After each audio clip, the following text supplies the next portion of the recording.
Hello students, welcome back to my channel let's study together. कैसे हैं आप लोग? आई होप आप लोग सब होंगे fit and fine. So today we will be discussing ये जो आपकी क्लास 8 की ज्योग्राफी की बुक है, आज हम उसके बारे में डिस्कस करेंगे बेटा। And we will be discussing about your chapter 1 which is resources. As you can see on the screen, आपको यहाँ पे आपका चैप्टर शो हो रहा है विच इज़ रिसोर्सेज, जिसको कि हम हिंदी में क्या कहते हैं? यस, वॉट वी से दिस इन हिंदी, हम हिंदी में इसे कहते हैं संसाधन। ओके, क्या कहते हैं? संसाधन। ओके, सो रिसोर्स मतलब होता है संसाधन। देखिए बेटा, ये जो चैप्टर है आपका, ये आपको बहुत ही अच्छे तरीके से अंडरस्टैंड करना है, because this chapter which you will study in your class 8 will be helpful in you in your next class also, and in class 11 12 and in the BA also, और भी बाकी क्लासेस में, बाकी एग्ज़ाम्स में आपको ये चैप्टर हमेशा पढ़ना ही पड़ेगा। और अगर आप एग्ज़ाम पॉइंट ऑफ व्यू की तरीके से नहीं देखें तो भी ये आपके लिए जानना बहुत ज़्यादा ज़रूरी है, दैट व्हाट आर रिसोर्सेज। चलिए let's begin our class now. Mona and Raju were helping Amma to clean their house. Now Mona और राजू दो बच्चे हैं जो कि अपनी अम्मा को हाउस क्लीन कराने में हेल्प कर रहे हैं, मतलब घर की सफाई करवाने में हेल्प कर रहे हैं। Look at all these things, clothes, utensils, food grains, combs, this bottle of honey, books. Each of these has a use, said Mona. Now what Mona is saying कि देखो ये जो कपड़े हैं, ये जो बर्तन है, ये जो फूड ग्रेन्स है, कॉम्स हैं, ये जो बॉटल ऑफ हनी है, इसका मतलब जो शहद की बॉटल है, ये जो बुक्स हैं, किताबें, इन सब की एक ना एक इम्पॉर्टेंस है, मतलब इन सब की कुछ ना कुछ ज़रूरतें हैं। ये सब हमारे किसी न किसी काम में उपयोग आती हैं। That is why they are important, तभी ये हमारे लिए क्या है? इम्पॉर्टेंट है। क्या वर्ड आया यहाँ पे? इम्पॉर्टेंट। ओके, सो जो भी चीज़ हमारे लिए इम्पॉर्टेंट है, जिसे हम यूज़ करते हैं, उसे हम क्या कहेंगे? रिसोर्स कहेंगे। अब ये सभी चीज़ें एग्जाम्पल है किसके? रिसोर्स के। वेरी गुड, आप लोग अंडरस्टैंड किया आपने दैट जो भी चीज़ें हमें काम आती हैं, हमारे लिए यूज़फुल होती हैं, उन्हें हम कहते हैं resources. Okay, yes, that is why they are important, said Amma. तभी अम्मा ने कहा, तभी ये सब चीज़ें इम्पॉर्टेंट है। क्या क्या चीज़ें इम्पॉर्टेंट है? देखिए यहाँ पे जो कॉम थी, बॉटल थी, फूड ग्रेन्स थी, क्लोथ्स थे, ये सब इम्पॉर्टेंट है। Okay, what is a resource was Raju's question to Amma. Now such a beautiful question he is asking because बात चल रही है हमारी रिसोर्स से रिलेटेड। सो राजू पूछते हैं दैट अम्मा ये रिसोर्स क्या होते हैं? ओके, सो आप रिसोर्स से क्या अंडरस्टैंड करते हैं? Anything that can be use to satisfy a need is a resource. तो अम्मा का रिप्लाई आता है कि जो भी चीज़ आपकी नीड को फुलफ़िल करे, नीड को सेटिस्फाई करे, उसे आप क्या कहेंगे? उसे आप कहेंगे रिसोर्स। जो भी चीज़ आपकी ज़रूरत को पूरी करे, उसे हम क्या कहेंगे बेटा? रिसोर्स कहेंगे। वेरी गुड, उसे हम क्या कहेंगे? रिसोर्स कहेंगे। Replied Amma, look around you and observe. You will be able to identify many things as resource, many types of resource. आप अपने आसपास देखिए और क्या कीजिए, आपको बहुत सारे रिसोर्स दिखाई देंगे। This water, electricity, your fan, everything is a resource. The water you drink when you are thirsty, बिल्कुल जब हमें प्यास लगती है, जब हम थर्स्टी होते हैं तो हम क्या पीते हैं? वाटर पीते हैं ना सभी लोग? यस, कोई कोल्ड ड्रिंक तो नहीं पीता? वेरी गुड, यस, सो हम सब क्या पीते हैं? वाटर पीते हैं।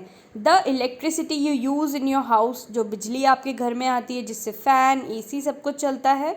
The rickshaw you use to get from home to school, और वो रिक्शा जिसके यूज़ से आप अपने घर से स्कूल जाते हैं, वो भी एक रिसोर्स है। कैसे रिसोर्स है? क्योंकि वो आपको आपके घर से स्कूल तक पहुंचाता है, आपको अपने घर से आपके डेस्टिनेशन तक पहुंचाता है। The textbook you use to study are all resource, बिल्कुल टेक्स्ट बुक भी एक रिसोर्स है, एक संसाधन है, और ये भी हमें हेल्प करती है क्या करने में, हमारी नॉलेज को एक्सटेंड करने में. Okay, your father has prepared a tasty snack for you. The fresh vegetable he has used are also a resource. कैसे, अब वेजिटेबल कैसे रिसोर्स हो गई, क्योंकि इससे ही हमारा फूड क्या हुआ बेटा, रेडी हुआ है हमारा फूड. ओके, सो वेजिटेबल भी हमारे लिए क्या हो गई, रिसोर्स हो गई. चलिए अब थोड़ा आगे बढ़ेंगे.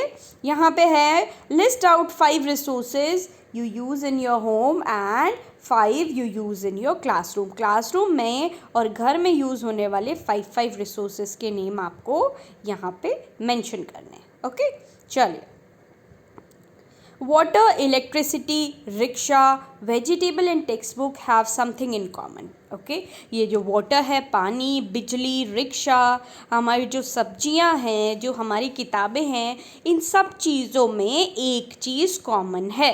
दे all have been used by you, so they have utility. क्या है इसमें, यूटिलिटी, क्योंकि आप इनको क्या करते हैं बेटा, आप करते हैं इनको यूटिलाइज. ओके, इनका करते हैं उपयोग.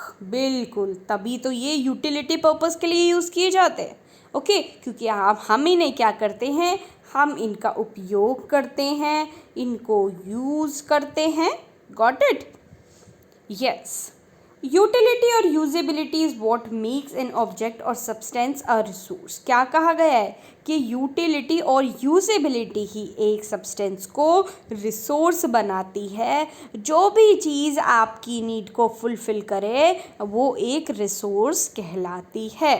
Okay students, yes. Now let's move forward. How does something become a resource. Raju now wanted to know. अब राजू को ये जानना था और आप सबको भी ये जानना है कि कोई चीज़ रिसोर्स कैसे बनती है. ठीक है, चलिए अब देखते हैं अम्मा क्या रिप्लाई करती हैं. अम्मा told the children that things become resource only when they have a value. अब क्या क्या वर्ड्स आपने यहाँ सीखे, आपने सीखा utility, good, and now the new thing is value. ठीक है, वैल्यू भी सीखा हमने यहाँ पे. देखते हैं ज़रा. Amma told the children that things become resource only when they have a value. Okay, कोई भी चीज़ जो कि एक रिसोर्स कहलाती है या हमारे लिए एक रिसोर्स बनती है वो तभी बनेगी जब उसकी कोई वैल्यू होगी, जब उसका कोई मूल्य होगा. इट्स यूज़ और utility gives it's a value. और यूज़ और यूटिलिटी जिस हिसाब से उसको उपयोग किया जाता है यही इसे क्या प्रोवाइड करते हैं, वैल्यू प्रोवाइड करते हैं. Okay, all resources have some value said Amma. और अम्मा ने क्या बोला कि जो भी चीज़ें होती हैं, जो भी हमारे रिसोर्सेज होते हैं, उनकी सबकी वैल्यू होती है. Okay, now let's see. Value means worth. Okay, value मतलब क्या हो गई, वर्थ, कीमत. Some resources have economic value, some do not. कई रिसोर्सेज की इकोनॉमिक वैल्यू होती है, उनको इकोनॉमिकली यूज़ किया जाता है. फॉर एग्जाम्पल मेटल्स में have an economic value, a beautiful landscape में नॉट. बिल्कुल, क्या एग्जाम्पल दिया, बहुत ब्यूटिफुल, कि मेटल जो है वो इकोनॉमिकली वैल्यूएबल है क्योंकि उसका यूज़ किया जाता है, उससे कुछ प्रोड्यूस किया जाता है और वो हमें कुछ अर्न करने में भी हेल्प करता है. ठीक है, उसी तरीके से एक ब्यूटीफुल लैंडस्केप भी हमारे लिए इम्पॉर्टेंट है, बट वो वैल्यूएबल नहीं है या इकोनॉमिकली वैल्यूएबल नहीं है. ओके, समझ गए. But both are important and satisfy human need. But जो दोनों हैं, दोनों के दोनों इम्पॉर्टेंट हैं और ह्यूमन नीड्स को फुलफ़िल करते हैं. ओके, इंसान की ज़रूरतों को पूरी करते हैं. कैसे, मेटल से हम बहुत कुछ बना सकते हैं और उसको सेल कर सकते हैं. और एक ब्यूटीफुल लैंडस्केप हमें आइज़ को जो है सूद कर सकता है, देखने में हमें बहुत अच्छा लग सकता है, हमारे मन को ठंडक पहुंचा सकता है. ओके स्टूडेंट्स, तो आज हम यहीं तक पढ़ेंगे। आई होप आपने बहुत अच्छे से अंडरस्टैंड किया होगा। कुछ क्वेश्चंस मैं आपको दे रही हूँ, आप चाहें ये क्वेश्चंस कर सकते हैं। These questions are very much important. You will write what are resources, okay, what are resources, ठीक है। ये फर्स्ट क्वेश्चन है, note it down. And the second question is what is utility and value, okay. So ये question भी आपको करना है ताकि आपको बेटर अंडरस्टैंडिंग हो सके that what we have read today. Till then take care of yourself students. I will see you in the next class. Bye bye.